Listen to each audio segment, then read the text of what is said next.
Shalom saudaraku yang dikasihi Tuhan. Mari pada saat ini kita bersama menikmati teh hangat. Teduhkan hati, hadirkan semangat. Pada saat ini kita akan membaca firman Tuhan yang diambil di dalam Injil Yohanes pasal yang ke-6 ayat yang ke-22 sampai ayat yang ke-24. Namun kita akan membacanya hanya pada ayat yang ke-24 saja. Demikianlah firman Tuhan. Ketika orang banyak melihat bahwa Yesus tidak ada di situ dan murid-muridnya juga tidak, mereka naik ke perahu-perahu itu lalu berangkat ke Kapernaum untuk mencari Yesus. Saudaraku yang dikasihi Tuhan, tanpa kita pungkiri, tidak sedikit orang mencari Tuhan dengan motivasi yang kurang tepat atau kurang benar. Hal ini disebabkan karena kelemahan mereka yang tidak mampu diatasinya, keinginan mereka yang tidak tercapai, atau berharap kepada Tuhan supaya segera mengabulkan kehendak mereka.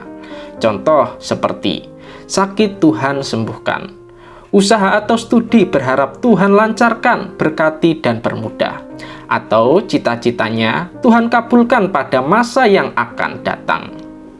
Namun 3 pertanyaan penting yang harus kita renungkan bersama adalah: pertama, jika Tuhan kabulkan keinginan kita, apakah kita lebih mencari dan lebih mendekatkan diri kepadanya? Kedua, jika Tuhan tidak kabulkan, apakah kita tetap mencari dengan berdoa dan bersekutu dengannya? Dan yang ketiga, jika Tuhan tidak kunjung menjawab doa kita, apakah kita lebih mencari Tuhan? Motivasi yang kurang tepat pun juga dialami pada zaman Yesus, di mana tidak sedikit orang Yahudi dan non-Yahudi datang kepada Yesus supaya sakitnya disembuhkan, roh jahat dalam tubuh saudaranya dikeluarkan, dan melihat mukjizat yang spektakuler.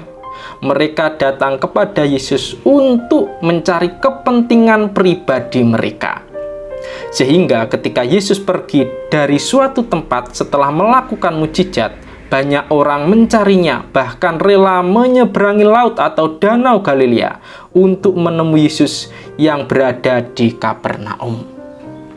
Saudaraku yang dikasihi Tuhan, pertama yang boleh kita pelajari adalah: apakah ketika kita meminta sesuatu kepada Tuhan adalah sebuah hal yang salah?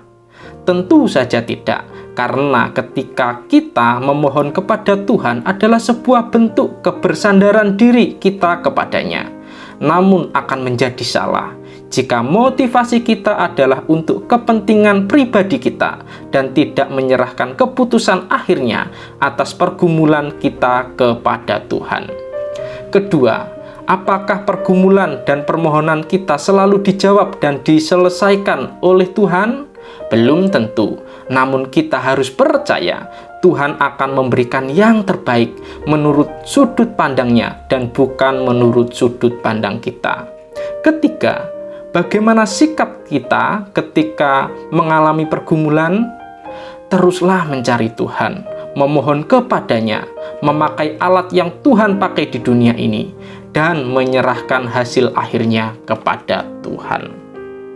Seperti jika sakit, kita berdoa, pergi ke dokter, dan istirahat yang cukup.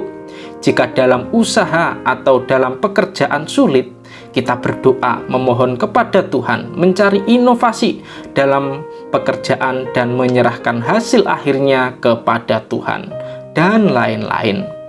Pada akhirnya, ketika kita mencari Tuhan dengan motivasi yang benar, maka Tuhan akan memberikan damai sejahtera dan sukacita dalam pergumulan dan permasalahan. Kita juga harus percaya, masa depan yang kita serahkan kepada Tuhan pasti akan membawa kita lebih dekat kepadanya. Apapun itu jawabannya, baik dijawab, menunggu, ataupun tidak dijawab, Tuhan akan memberikan hal yang terbaik. Mari kita berdoa. Tuhan, kami menyadari terkadang ketika mencari Engkau, kami memiliki motivasi yang kurang tepat. Ajarkan kami untuk memohon segala sesuatunya kepadamu dan menyerahkan keputusan akhirnya kepada Engkau. Kami percaya apapun yang kami alami, Engkau akan memberi damai sejahtera, kekuatan, dan jalan keluar, sehingga pada akhirnya akan menghasilkan kelegaan dalam hidup kerohanian dan kejasmanian kami.